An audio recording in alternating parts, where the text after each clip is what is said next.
안녕하세요. 오늘은 곱게 말하기의 위력에 대해서 말씀드릴까 합니다. 제가 상담사로서 이렇게 있다가 보면은 사람들이 와서 막 푸념하기를 뭐 남편에 대해서든 아내에 대해서든 또는 뭐 친구에 대해서든 죽어라고 말을 듣지 않는다.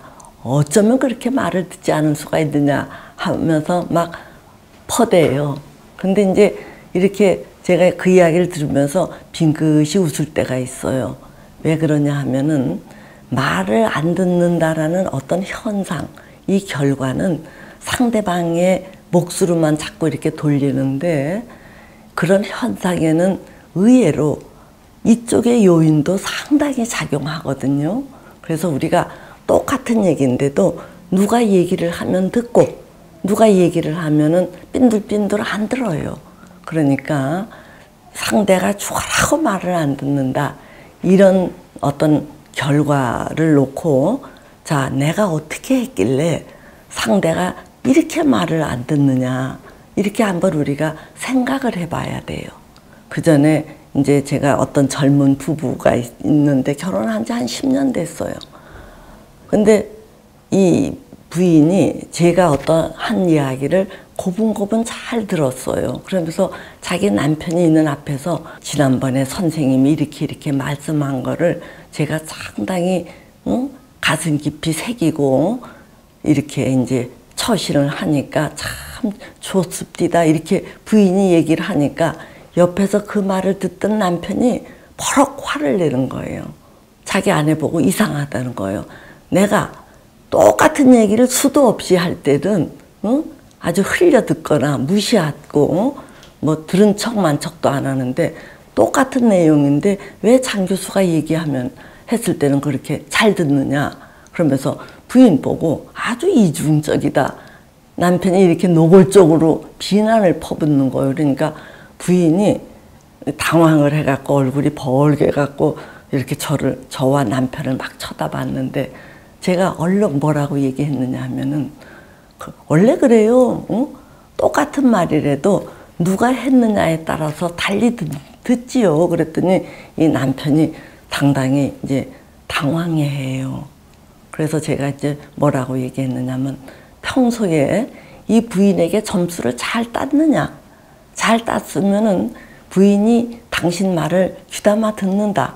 근데 이제 평소에 점수를 못 땄거나 실수를 많이 했을 경우에는 당신의 옳은 이야기도 그 속에 묻히게 마련이다. 그렇게 이제 이 부인을 제가 옹호해 줬더니 이제 그때서야 부인이 맞아요 하고 남편이 또 조금 움찔했던 그런 적이 있습니다. 자, 이렇게 말을 어떻게 하느냐에 따라서 그 상대방이 잘 들을 수도 있고 죽으라고 말을 안 들을 수도 있는데 요즘 이제 많은 분들이 특히 한국 사람들의 입에 달고 사는 게 빨리빨리 문화예요. 제가 옛날에 외국에서 유학 생활을 할 때 어떤 스페인 계통의 한 청년이 제가 무슨 한국 친구들하고 이렇게 막 얘기를 하는데 옆에서 가만히 들어요. 근데 우리가 한국말을 하니까 걔는 못 듣지요. 그런데 우리가 한참 한국말을 하고 났는데 그 친구가 빨리빨리 뭐 자꾸 이래요. 그래서 제가 처음에는 못 알아듣다가 너 그게 무슨 말이냐 그러니까 자기들은 한국말을 전혀 모르는데 너희들이 빨리빨리 이렇게 뭘 했다는 거예요. 그래서 이게 무슨 말인가 하고 한참 갸우뚱거렸는데 아 빨리를 얘가 이제 그렇게 발음했던 거예요. 그래서 우리 한국 사람들이 본인도 모르게 빨리를 아주 입에 우리가 달고 살아요. 응? 빨리빨리 축제해라. 빨리빨리 일어서라. 빨리빨리 먹어라. 뭐 이런 등등. 즉 이 이야기는 뭐냐면은 짧은 시간 내에 많은 효율성을 기대하다 보니까 이게 말이 굉장히 각박해지는 거예요. 그래서 이 요점이 뭐야? 포인트가 뭐야? 이게 누가 조금이라도 길게 얘기를 하면 벌써 그거를 귀담아 안 듣고 커트를 하면서 그래 요지가 뭐지? 이런 식인 거예요. 자, 그런데 이제 이게 비즈니스에서는 그렇게 해야 효율성이 될는지 모르지만 사실은 이게 정서적인 교류를 상당히 중시해야 할 가족 관계에서는 더군다나 이제 이 친밀한 관계에서는 이 말본세가 아주 좋아야 돼요. 말본세가 좋아야 그 사람의 말을 고분고분 듣지, 그렇게 효율성 너무 따지는 게 그렇게 썩 좋은 거는 아니에요. 그래서 지금 한국이 굉장히 스피드하게 돌아가는데 너무 효율성을 위해서 특히 워킹맘들이 이런 것들을 조금 간과하는데 그런 것들을 각별히 유의하지 않으면 안 되겠다, 이런 생각이 듭니다. 엊그저께 어느 부인이 저에게 이제 한 서너 네 번 상담을 받았던 분이에요. 그래서 이 양반이 와서 지난 며칠 동안에 참 많은 일이 있었습니다. 그래요. 그래서 무슨 일이냐 그랬더니 자기 아들이 이 학교 가는 준비에 대해서는 그렇게 태도 뜸을 들이고 제대로 안 한다는 얘기예요.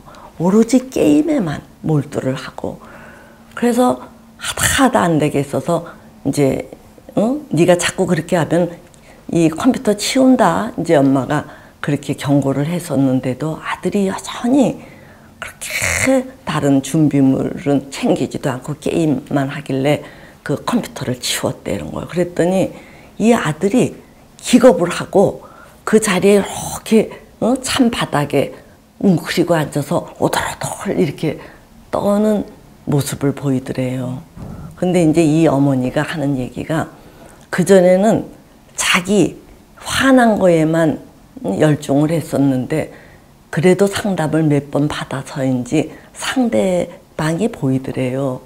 그러니까 그 순간 자기도 엄청 화가 났지만 아들에게 컴퓨터가 굉장히 큰 의미인데 그것을 빼앗기니까 아들이 기겁을 하고 오돌오돌 떠는 게 보이더라는 얘기예요. 그래서 그때 자기가 컴퓨터를 치우면서 그 바닥에 차가운데 그렇게 있지 말고 소파에 앉아, 이렇게 얘기를 했대요. 그랬더니 아들이 아무 저항 없이 소파에 이렇게 앉더라는 얘기예요.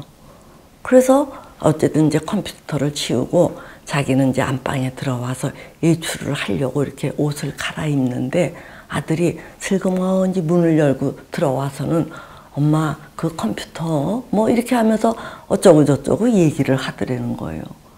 그래서 이 엄마가 이 아들하고 이 컴퓨터 갖고서 그동안 실랑이를 수차례 벌였는데 그때마다 옥신각신하고 막 실랑이를 벌리느라고 정신이 없었는데 이번에 아들이 문을 슬그머니 열고 들어와서 차분한 목소리로 엄마 그 컴퓨터 뭐 이렇게 이야기를 하는 게 처음이라는 거예요. 그러면서 이 어머니가 저한테 와서 하는 얘기가 너 그 차가운 바닥에 앉지 말고 소파에 앉아, 이 이야기를 했던 게 그 아들의 마음에 어떤 컴퓨터를 빼앗기는 거에 대해서 저항이나 반감 이런 거를 일으키지 않았기 때문에 이 아들이 그렇게 엄마에게 응대하는 것 같더라, 이러면서 이 엄마가 상당히 기분 좋아서 얘기를 하는데 저도 그 이야기를 들으면서 그렇지, 응? 곱게 말한다라는 게 얼마나 대단한 힘을 갖는 거냐 하는 것을 정말 다시금 실감했습니다. 우리가 이제 흔히 하는 얘기에 칭찬은 코끼리도 춤추게 한다, 이런 말이 있잖아요. 그 동물 중에 가장 비대하다는 이 코끼리도 이 칭찬을 좋아한다는 얘기예요. 그런데 이 사람 아주 예민한 감각을 가진 사람은 이 어떤 말을 상대방이 할 때 그 컨텐츠, 내용만 듣는 게 아니라 그 사람의 그 온도를 듣지요.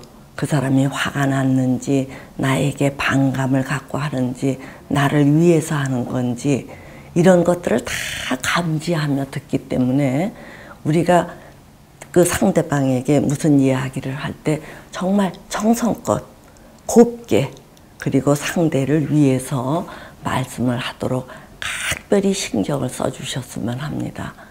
그러면은 이 사람들은요, 자기가 좋아하는 사람의 말은 들어요. 응? 즉 상대가 나를 상당히 신경 써서 이렇게 대해주면은 이쪽에서 자연히 자기를 신경 써주는 사람을 좋아하게 되잖아요.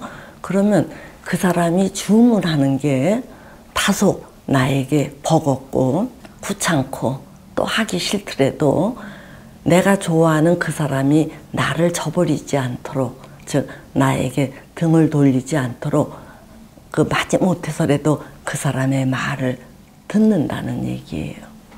그러니까 우리가 어떠한 것을 요구하기 위해서는 특히 거칠게 우악스럽게가 아니라 자분자분 곱게 이야기해 주기를 당부드립니다.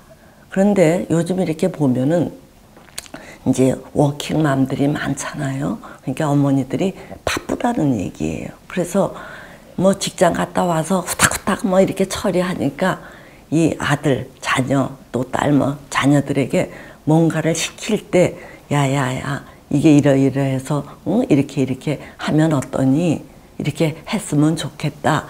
이런 거를 아주 이렇게 스무스하게 이게 전달을 하는 게 아니라 요지만 탁탁 이렇게 주문하듯 명령하듯 이렇게 이야기를 하니까 애들이 거기에서 따뜻함을 못 느낀다는 얘기예요. 그러니까 이 컨텐츠 내용을 듣기보다는 이제 뭔가 저항, 반감 이런 거를 느끼고 촉하고 이제 말을 안 듣는 그런 양상을 보이기 시작하지요. 그러니까 이런 점을 각별히 유의하시고 바쁠 때일수록 아주 더 신경 써서 말을 곱게 해주시기를 당부드립니다. 그러면은 촉하고 말 듣지 않던 사람도 이게 아주 재빠르게는 아니어도 굼뛰게라도 마지못해서라도 이렇게 따라오는 신중을 해요. 아시겠죠? 예, 오늘은 여기까지 하도록 하겠습니다.